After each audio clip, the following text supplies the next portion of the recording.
Salut tout le monde, aujourd'hui on se retrouve pour une nouvelle vidéo. Ah, pardon, j'en ai acheté un peu beaucoup. Hop là. Salut, on se retrouve donc pour une nouvelle vidéo, donc mes achats et lectures manga du mois d'août. C'est parti. Avant de commencer, surtout, comme d'habitude, n'hésitez pas à vous abonner, à partager la vidéo. Comme ça, si j'ai plus d'abonnés, comme je l'ai dit, à mes 500 abonnés, je ferai un petit concours. Donc n'hésitez pas à vous abonner et on commence la vidéo tout de suite. Comme vous avez pu le voir, cette vidéo, elle risque peut-être d'être un petit peu longue. Même si j'ai pas lu tout ce que j'ai acheté. Donc je vais commencer et je vais faire dans l'ordre d'achat et de lecture, donc ça sera un peu coupé. Donc on va commencer avec la fin, enfin le reste de Rikudo, donc 15, 16, 17, 18 jusqu'au 23. Donc j'ai acheté tout ça parce que Rikudo c'est une série que je kiffe absolument beaucoup. Et j'avais les 14 premiers tomes et j'avais jamais acheté la suite. Donc voilà, donc là je me suis acheté le reste et je pense que je vais bien kiffer puisque c'est une série que j'ai vraiment pour l'instant adoré lire. Donc hâte de lire cette petite pépite, ce petit seinen magnifique sur la box. Et dès que j'ai lu, je vous en donne des nouvelles. Alors ensuite on enchaîne avec la lecture de la box de Kingdom, donc numéro 4, avec tous les tomes du 31 jusqu'au 40.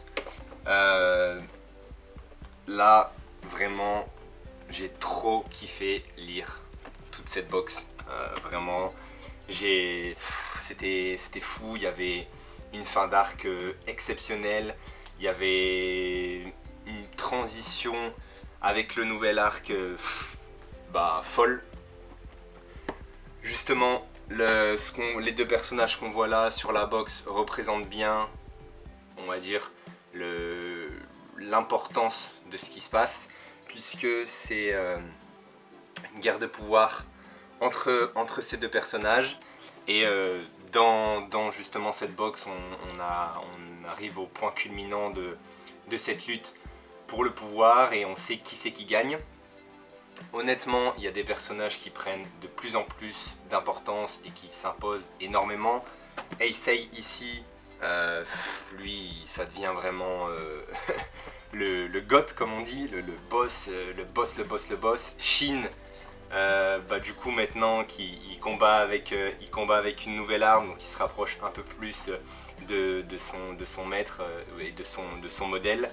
Et donc du coup c'est vachement kiffant.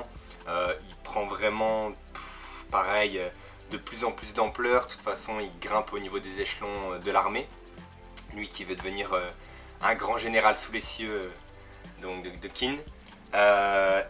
Franchement, c'est grave kiffant. Moi, comme je vous l'ai dit au début, Kingdom, j'étais un peu mitigé. Et là, vraiment, depuis que j'ai commencé, depuis que j'avais repris la lecture, et à partir du tome 27, 28, 29, je me souviens plus un des trois, j'ai surkiffé. Et là, vraiment, c'est de la bombe. Et en plus, le travail de Hara sur le découpage, sur comment il place l'action à tel ou tel moment. C'est-à-dire que je crois que du 31 au 34 ou 33, c'est genre la fin d'un arc avec une baston de fou. Ensuite, de 34-35, c'est un mini arc où on voit juste l'évolution de certains personnages et c'est hyper bien fait. Et pareil, le cadrage des pages, le dessin, c'est une dinguerie. Et ensuite, on arrive pareil sur un nouvel petit arc, donc juste du 36 au 40.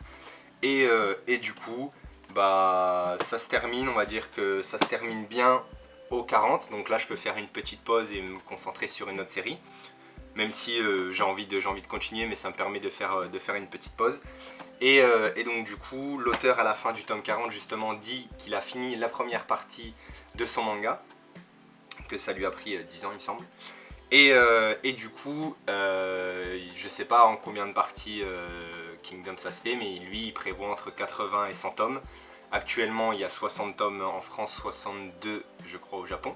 Donc du coup ça vous laisse un peu, ça vous donne un peu une petite idée de comment le manga, enfin où il va s'arrêter pardon. Et gros bug. Et donc voilà, donc franchement, bah, je sais que c'est compliqué quand vous n'avez pas commencé Kingdom, mais il y a l'abonnement Mayenne, donc foncez lire Kingdom.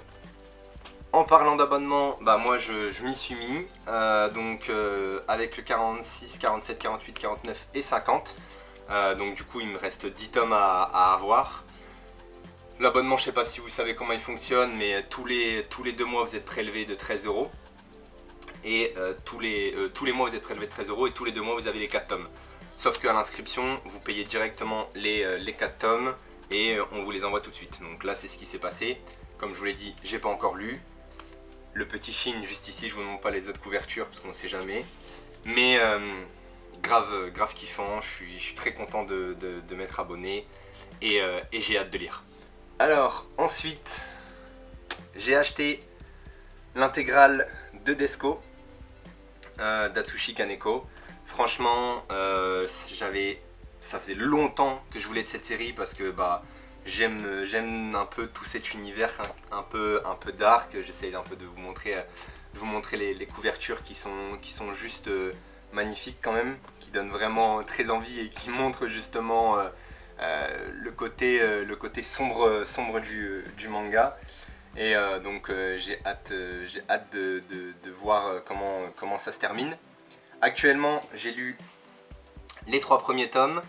Franchement je m'attendais à vraiment, pour pas mentir, hein, je m'attendais à mieux au niveau du tome 1, enfin au niveau des premiers tomes. Le tome 1, je l'ai trouvé assez bon, mais sans plus. Le tome 2, pareil. Par contre, le tome 3, je l'ai vraiment bien aimé. Je viens de le finir là, juste avant de la vidéo, et franchement, j'ai bien kiffé. Donc, hâte de voir la suite. Il me reste 4 tomes. Franchement, ça se lit assez rapidement. Enfin, les 2 tomes, je les ai lus en 30-40 minutes. Et le tome 3 en 45. Donc, ça se lit assez vite parce que, bah, justement, là aussi, Atsushi Kaneko, je pense que il met peu de dialogue pour amener de l'action et du dynamisme dans son manga et dans ses pages. Donc par contre ça c'est hyper bien réalisé. Les dessins comme d'habitude ils sont fous. Je vais prendre le tome 1 parce que bon on sait jamais. Mais en plus ce petit personnage, enfin cette petite, enfin il y a plein de personnages surtout au début, mais là vous voyez donc c'est Desenko, elle a elle a une panoplie d'instruments de mort assez bizarres, mais tous en rapport avec des petits bébés, des petites poupées de bébés, et donc du coup ça rajoute un peu ce côté malsain et tout le monde flippe d'elle, tout le monde a peur du personnage principal. Et franchement non c'est pas mal, pour l'instant c'est vraiment bien. J'espère que ça monte en puissance et que la fin elle est vraiment exceptionnelle. Donc voilà, parce que pour l'instant on va dire que je reste quand même un peu sur ma faim. Mais voilà, j'ai hâte de lire la suite. Non, je n'ai pas acheté un skate. Je vous le montre, voilà, parce que c'était un petit rêve que je voulais réaliser quand j'étais plus jeune, pouvoir faire du skate. Bon là c'est une penny, c'est un peu plus compliqué, mais voilà. Du coup ça me permet de parler de moi, on s'en bat les couilles, et de vous montrer, merci, de vous montrer une petite série je pense que peu de gens connaissent. Donc Skaters, voilà, de Hajime Tojitsuki. Pour l'instant, il y a 3 tomes. J'ai acheté les 3 tomes d'occasion 10 €. Je me suis fait un petit plaisir. J'ai pas encore lu, mais je suis fan de skate et j'ai toujours voulu en faire. Malheureusement, j'ai pas assez persévéré. J'ai pas assez joué mon rôle de petit neketsu et de petit ninja qui en veut et qui s'arrête pas, qui tombe et qui se relève, etc. Bon, je suis pas souvent tombé, mais juste après, bah, j'ai eu la flemme. Enfin bref. Et donc du coup, enfin voilà, apparemment j'avais vu que les dessins étaient assez jolis, que les flips rendaient réalistes, donc et que c'était une bonne petite histoire. Donc je vais voir ça, 3 tomes, je pense que ça va se lire assez rapidement. C'est toujours en cours, je sais pas où ça en est au Japon, mais je crois que c'est toujours en 3 tomes au Japon, mais du coup je sais pas c'est sorti il y a combien de temps. Mais voilà, une petite série pour l'instant. J'ai hâte, pareil, de lire. Je m'attends pas à un truc de fou. Mais voilà, ça peut être une bonne surprise. Donc je voulais vous montrer Skaters. Et donc voilà. J'espère que ça va être un petit kiff. On enchaîne avec une série que je voulais depuis longtemps, qui me faisait de l'œil depuis longtemps. Je m'arrêterai là. Mais Jagan, donc j'ai acheté l'intégrale, j'ai eu du 1 au 11 d'occasion. Déjà merci si une personne vient sur ma chaîne, ça m'étonnerait beaucoup, mais merci à elle de me l'avoir vendu. J'ai acheté le tome 12 en neuf, puisque ça se finit en 14 tomes au Japon, donc c'est bientôt terminé. Donc j'ai hâte de lire tout ça. Je pense je vais vraiment bien kiffer parce que les couvertures elles sont juste magnifiques. Je vais vous lire le synopsis, je vous les montre vite fait. Tac, tac, tac. Hop, je suis en galère. Tac.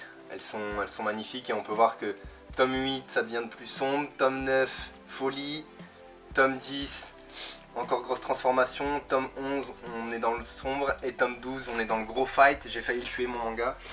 Mais voilà, juste je vous lis un peu le synopsis, peut-être que ça va vous donner envie. Donc Shintaro Jagasaki, je suis un mytho, comme d'habitude, est un jeune flic de quartier qui, jour après jour, se fait humilier par de jeunes voyous et par ses collègues du commissariat. Son avenir semble tout tracé, fonder une famille avec sa copine et poursuivre sa vie insignifiante. Mais cette perspective lui donne la nausée et derrière son sourire de façade se cachent de violentes pulsions meurtrières. Un jour, lors d'une mission de routine, il tombe face à face avec un mutant chaotique et ravageur. C'est alors que la main droite de Shintaro se métamorphose, un héros au comté sombre vient de naître. Donc voilà, ça, je pense que dans l'histoire ça peut faire penser à pas mal de gens à Parasite. Puisque c'est son bras aussi pareil, parce que je crois que dans Parasite c'est un peu la même chose, sauf que ça doit être plus sombre. En plus c'est le scénariste de Blue Lock, donc Blue Lock vous savez que c'est un gros kiff pour moi. Donc j'ai hâte de lire, j'espère de tout mon cœur, cette pépite. En parlant de Blue Lock, vous voyez cette sublime couverture, je sais pas pourquoi mais je l'adore, elle est trop belle. Donc voilà, j'ai acheté le tome 3, je me souviens plus de ce qui se passe mais moi j'ai déjà lu comme je vous l'ai dit. J'ai hâte de lire, j'ai pas encore lu, pas eu le temps, donc voilà, Blue Lock, gros kiff, allez lire si vous avez pas encore lu, c'est une dinguerie. Et donc voilà, même scénariste que Jagan, même scénariste malheureusement que Aku le chasseur maudit, il a dû chier à ce moment là. Mais voilà, hâte de lire comme d'habitude le petit Battle Royale de football. Salut! Ensuite, j'ai acheté le tome 10 de Jujutsu Kaisen. Pareil, j'ai déjà lu. Je sais ce qui se passe dans l'histoire, mais j'ai hâte de me replonger dans ce tome 10 parce que c'est le début d'un arc de folie. Je dis bien de folie. Donc, préparez-vous. Pour ceux qui n'ont pas lu, préparez-vous. Parce que c'est du très lourd ce qui va se passer. Le 10, le 11, le 12. Je pense que il y en a qui sont pas prêts. Donc je vous le dis, préparez-vous. Je veux pas trop me faire monter la sauce, mais je la fais monter un petit peu quand même. Et enfin, pour terminer, le dernier tome, 13e et dernier tome de Hell's Paradise. La fin de l'aventure pour Gabimaru et ses compagnons. Que dire, j'en ai déjà parlé sur un Insta et sur Twitter, allez me suivre d'ailleurs si c'est pas le cas. Mais j'ai bien aimé cette petite fin, c'était une fin assez correcte qui finissait je pense bien comme il faut. Alors après J'aurais peut-être voulu quelques petits changements, mais je suis pas mangaka. Hein. Mais ouais, il y avait des petites choses qui m'embêtaient un petit peu dans la façon dont ça s'est déroulé. Mais j'ai bien kiffé, j'ai bien aimé. En tout cas, Hell's Paradise, ça a failli être mon manga préféré de tous les temps. Juste, alors, soit l'auteur a chié, enfin en tout cas pour ma part, a chié du tome 9 au tome 11, soit vu que moi j'avais lu du tome 1 au tome 8 tout d'un coup, et qu'après j'avais pris la publication tous les 2 mois ou tous les 3 mois de Hell's Paradise, donc du tome 9 au tome 11, et donc du coup j'ai été un peu coupé dans l'histoire, j'ai moins apprécié. Mais pour moi, je suis sûr que ceux qui lisent d'une traite verront que du tome 9 au tome 11, il y a un déclin au niveau du dessin. Je trouve en tout cas, puisque du tome 1 au tome 8, on avait des fois des pages, des doubles pages exceptionnelles. Là, pour vous dire, il y en a pas forcément. Bon, le dessin reste toujours très joli. Faut pas trop que je monte parce que c'est quand même le tome 13. Mais le dessin reste toujours très joli. Mais en tout cas, dans les tomes précédents, il y avait des transformations au niveau de certains personnages qui étaient folles. Il y avait des doubles pages, comme je vous dis, qui étaient somptueuses. Franchement, c'était une très grande qualité d'écriture et de dessin. Enfin bref, il y avait tout. Et du coup, là, c'est un peu descendu, comme je vous l'ai dit, du tome 9 au tome 11. Le tome 12 a rehaussé un peu on va dire l'histoire, et le tome 13, on va dire que c'est dans la continuité du tome 12, donc c'est plutôt pas mal. Comme je vous l'ai dit, j'aurais aimé peut-être une autre fin, mais elle est assez correcte, elle est pas nulle. Donc voilà, je pense que Yuji Kaku, il va revenir avec sûrement un autre manga, je l'espère, parce que j'aime bien quand même ce qu'il fait. Et donc voilà, donc si vous n'avez pas lu Hell's Paradise, je vous le conseille quand même, puisque peut-être que, comme je vous l'ai dit, si vous le lisez tout d'un coup, vous allez être dans l'œuvre et continuer à l'apprécier. En tout cas, ceux qui l'ont lu, donnez-moi votre avis sur Hell's Paradise, dites-moi ce que vous en pensez. Et voilà, c'est tout pour moi. Donc un bon gros achat manga du mois d'août. J'ai hâte de rattraper toutes les lectures que j'ai à lire, puisque j'en ai vraiment pas mal. Je vais finir dans un premier temps Desko Tatsushi Kaneko. Ensuite j'enchaînerai sûrement sur la fin du Bon Rikudo, et je filerai sur Jagan. En tout cas, j'espère que la vidéo vous a plu. Comme je vous l'ai dit, n'hésitez pas à vous abonner, à commenter, à partager. Moi je vous dis à la prochaine. Salut!